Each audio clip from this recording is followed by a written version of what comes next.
ನಮಸ್ಕಾರ ಸ್ನೇಹಿತರೆ, ಇಂದಿನ ಕತೆ ಗಾದೆ ಮಾತು ಆಧಾರಿತ ಗಿಡವಾಗಿ ಬಗ್ಗದ್ದು ಮರವಾಗಿ ಬಗ್ಗಿತೆ.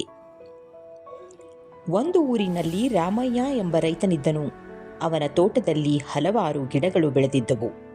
ಒಂದು ದಿನ ಅವನ ಮಗನು ತೋಟಕ್ಕೆ ಬಂದನು.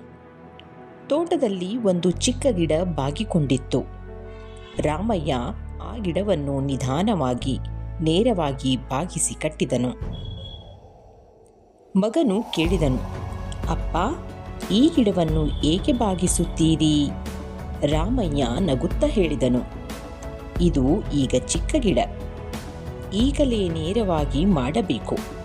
ಇಲ್ಲವಾದರೆ ಅದು ದೊಡ್ಡ ಮರವಾದ ಮೇಲೆ ಸರಿಪಡಿಸಲು ಸಾಧ್ಯವಿಲ್ಲ. ಅದೇ ತೋಟದಲ್ಲಿ ಒಂದು ದೊಡ್ಡ ಮರ ಕೂಡ ಇತ್ತು. ಅದು ಸ್ವಲ್ಪ ವಕ್ರವಾಗಿ ಬೆಳೆದಿತ್ತು.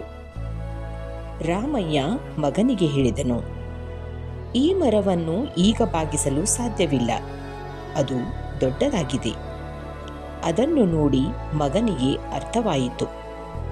ರಾಮಯ್ಯ ಹೇಳಿದನು, ಮಕ್ಕಳು ಇದೇ ರೀತಿ ಚಿಕ್ಕವರಿರುವಾಗಲೇ ಅವರಿಗೆ ಒಳ್ಳೆಯ ಗುಣಗಳನ್ನು ಕಲಿಸಬೇಕು. ದೊಡ್ಡವರಾದ ಮೇಲೆ ಅವರನ್ನು ಬದಲಿಸುವುದು ಕಷ್ಟ. ಈ ಕಥೆಯ ನೀತಿ: ಮಕ್ಕಳು ಚಿಕ್ಕವರಿರುವಾಗ ಅವರ ಮನಸ್ಸು ಖಾಲಿ ಫಲಕದಂತಿರುತ್ತದೆ. ಆದ್ದರಿಂದ ಅವರಿಗೆ ಚಿಕ್ಕವರಿರುವಾಗಲೇ ಒಳ್ಳೆಯ ಗುಣಗಳನ್ನು ಕಲಿಸುವುದು ತುಂಬ ಅವಶ್ಯಕ.